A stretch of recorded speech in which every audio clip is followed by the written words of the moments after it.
Guides video. My name is Christoph, and in this one, we're going to be covering a ton of new Korean solo queue builds that have surfaced in patch 10.5. They're brand new, so make sure to abuse them before they get too popular. And also, some of them are sleeper OP too, so I heavily suggest staying to the end and taking a look at all of them.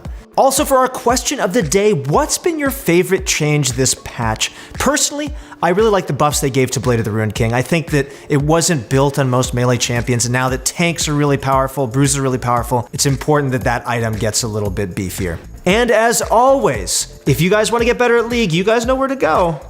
Go to ProGuides.com, go find your challenger coach right now. They'll help you start climbing immediately.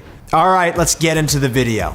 Let's start with the top lane first. Remember that Trinity Force Black Cleaver trend that's been rising? Well, apparently Garen is joining in right now as well. Both Trinity Force and Black Cleaver are solid purchases for Garen, so honestly, why not just build both? The armor shred from Black Cleaver combined with the insane damage boost from Trinity Force turn Garen into a killing machine. For the build, it's pretty similar to a typical Garen build. You'll buy Trinity Force, Black Cleaver, Berserker's Greaves, Deadman's Plate, Steric's Gauge, and a Spirit Visage, or Visage, however you want to pronounce it. Let's talk about the runes a little bit though. You're going to be taking Conqueror, Triumph, Legend Alacrity, Coup de Grace, Second Wind, and Unflinching. It might seem odd that you want to run Legend Alacrity on Garen, but the extra attack speed will increase his damage in the long run. This build is focused purely on dealing damage as you're already doubling up on Black Cleaver and Trinity Force. To compensate for the lack of crowd control reduction, you'll want to take Unflinching. Since Unflinching provides you some bonus tenacity when you have a summoner spell on cooldown, it also makes a lot of sense to run Ignite in place of Teleport when using this build. Teleport is a summoner spell that needs to be held, waiting for the best opportunity to use it. However, Ignite is a spell you can use anytime you think you can find a kill or when you're trying to trade for your opponent's flash. Accordingly, it'll be on cooldown more often. Next up is going to be Aatrox with a little more damage than normal. Ooh, that sounds fun. Some players, including Someday and Impact, have been experimenting with a more aggressive build on Aatrox, building Ghostblade for some lethality on him. For items, you're going to want to build Black Cleaver, Youmuu's Ghostblade, Ninja Tabby, Death's Dance, Guardian Angel, and Edge of Night. The extra lethality this build provides should allow Aatrox to have much more kill pressure against squishy targets. Also, you're not building a Spirit Visage with this build, so your overall damage output is going to be much higher than if you were to build one. Of course, you are squishier as a trade-off. For runes, take Bone Plating alongside Revitalize, as you're going to be a little bit squishier than normal. In easier matchups, you can instead opt for Ravenous Hunter and Taste of Blood. Okay guys, here's a quick recap of those top lane builds for you.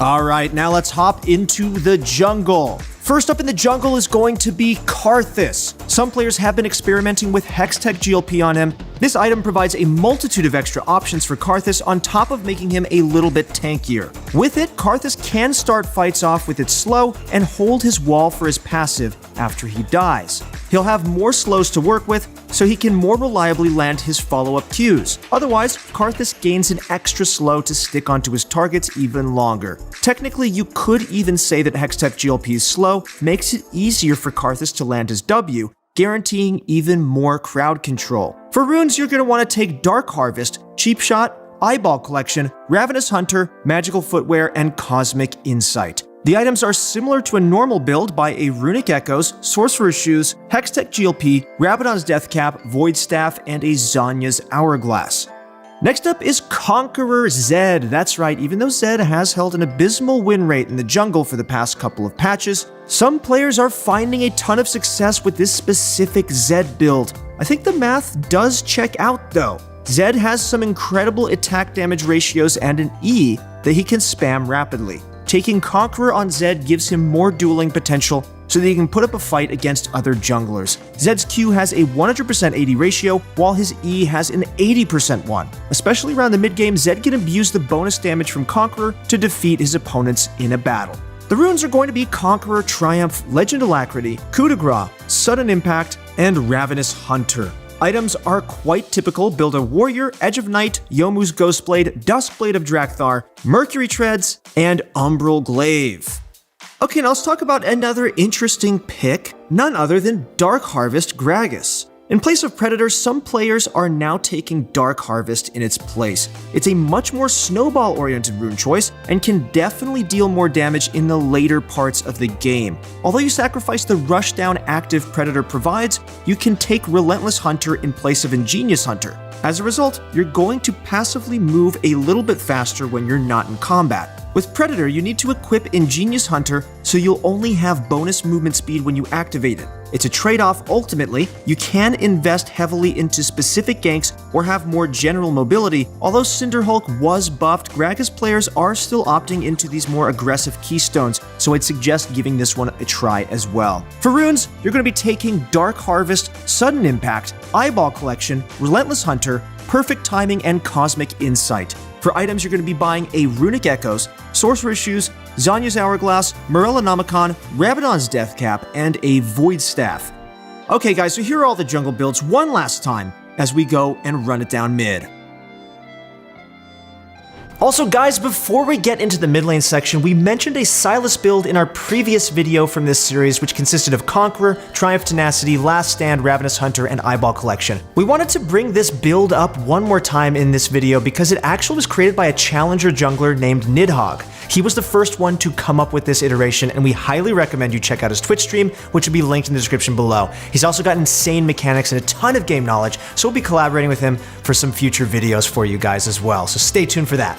Alright, he's finally back. Players are playing Galio mid once again with Electrocute. This makes a lot of sense since Aftershock received some hard nerfs at the beginning of the season. Without other tank items, it's not a powerful keystone to run, and players are opting for those one-shot builds once again. Back in patch 10.3, Galio received some buffs to his Q, but they weren't really enough to change anything about him. Or so we thought. The amount of damage Galio puts out with Electrocute is honestly disgusting. He literally one-shots anyone caught in his taunt. For runes, you're going to be taking Electrocute, Sudden Impact, Eyeball Collection, Ravenous Hunter, Transcendence, and Nimbus Cloak. A lot of you guys might not think that there's much of a difference from the previous iterations of full AP Galio, but back then you could flash while charging taunt. Since you can't anymore, you need to take Nimbus Cloak. You'll gain some bonus movement speed after casting a summoner spell, so flashing then taunting will be a more viable option because of this rune. For his items, build a Protobelt, Luden's Echo, Mercury Treads, Rabadon's Death Cap, Void Staff, and a Zanya's Hourglass. If you're absolutely hard stomping, feel free to trade the boots out for Sorcerer's Shoes instead. Okay, this one is quite the oddity, but Conqueror Anivia is our next mid lane pick. Anivia is surprisingly one of the tankier mages in the mid lane because she builds Rod of Ages and Seraph's Embrace. She's also a champion that excels at longer, drawn-out team fights. Conqueror is easily the strongest rune for longer team fights because it doesn't have a cooldown like basically every other keystone. As long as you don't die an unfortunate death, you'll be able to really milk this rune to your last breath in basically any teamfight or skirmish that breaks out. For her runes, take Conqueror, Presence of Mind, Legend Tenacity, Last Stand, Taste of Blood, and Ravenous Hunter. The combinations of Conqueror, Taste of Blood, and Ravenous Hunter make Anivia even harder to kill because of her incredible sustain. These runes also allow Anivia to stay in the lane longer, especially after she finishes a Catalyst. She gains more health to work with, meaning she also gains some more mana to burn through.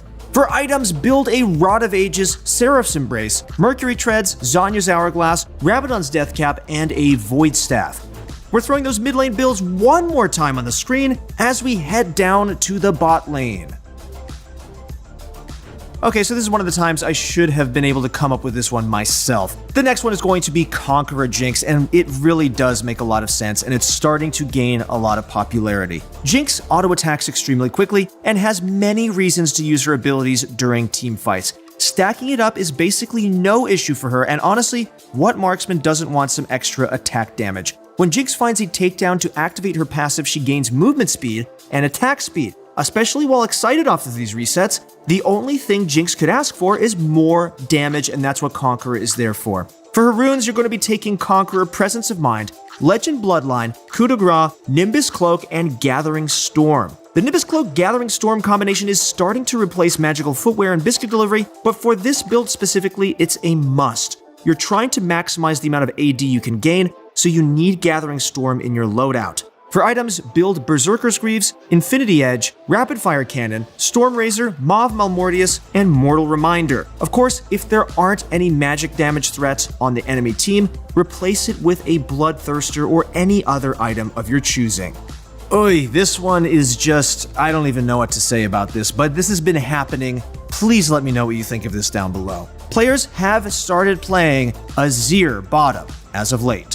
What's really weird about this is that he's not really out of place in the bot lane. It's pretty typical to throw a ranged late game damage threat down there, especially if your team needs some magic damage or if you're against opponents who want to power farm. And Azir is actually quite a solid pick for this. Since he's ranged, he should be able to farm relatively easily, or at worst, have to use his spells to farm from a safer distance. For runes, you're going to be taking Conqueror, Presence of Mind, Legend Alacrity, Last Stand, Biscuit Delivery, and Time Warp Tonic. The reason you want Time Warp Tonic is because you're usually starting with a Corrupting Potion. It'll provide some extra sustain, and the movement speed you get from Time Warp Tonic should help you get out of some sticky situations. Basically, no bot laner will run Time Warp Tonic, as they're going to want free boots and biscuits or Gathering Storm, so this will be your saving grace in many situations. Items are normal Azir items by a Nashor's Tooth, Sorcerer's Shoes, Rabadon's Death Cap, Void Staff, Liandry's Torment, and Zhonya's Hourglass. Okay guys, here are the bot lane builds one last time as we head into support.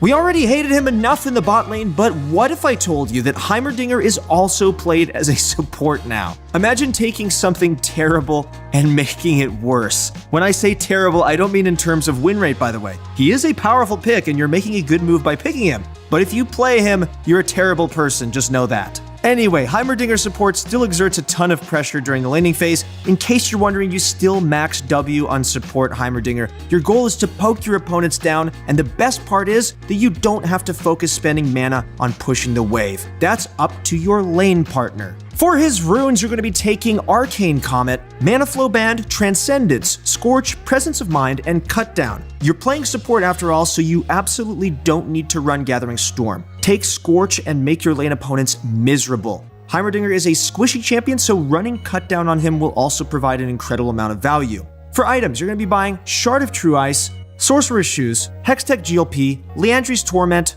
Zhonya's Hourglass, and a Void Staff.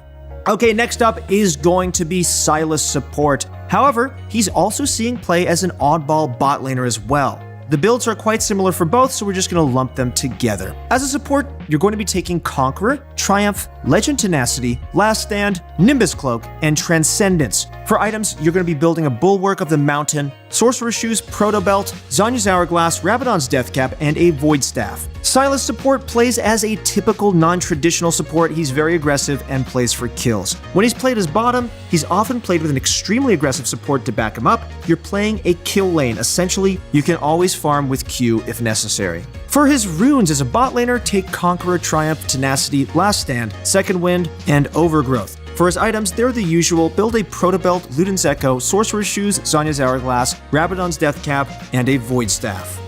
Okay, so the final build that we have for you guys is going to be a fun one. Sometimes one solution to overcome your weakness is to get really, really good at what your strengths are. The next build, Predator Blitzcrank, does just that. By taking Predator and opting solely into movement speed, you make the most out of Blitzcrank's biggest strength, which is his Q. You're basically all or nothing with this build, so I hope you're good at landing those hooks. Lord knows that I'm not.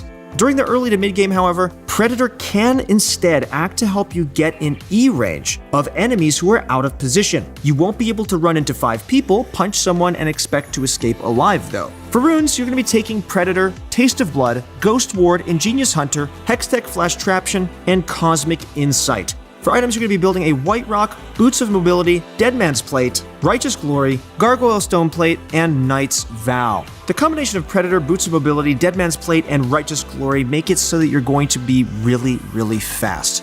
You do give up a little bit of power in lane though, so make sure you're extra careful when you're playing against tankier supports who like to get in there. You're giving up Aftershock for this rune, so you're losing all ins. However, in return, you have a lot more lane pressure against squishier champions, you have a ton more pressure with stronger roams, and you're just a pick-making machine. Alright guys, we're going to show you these builds one more time as we conclude the video. Thank you guys so much for watching. That's going to conclude this video. Make sure to check out ProGuides.com as well as our YouTube channel for even more informational content like this. And if you haven't already, make sure to subscribe and like the video so you can stay updated with all the new content we release. That's it for the video, guys. Thank you so much for watching. Good luck in your next few games, and I'll see you on the Rift.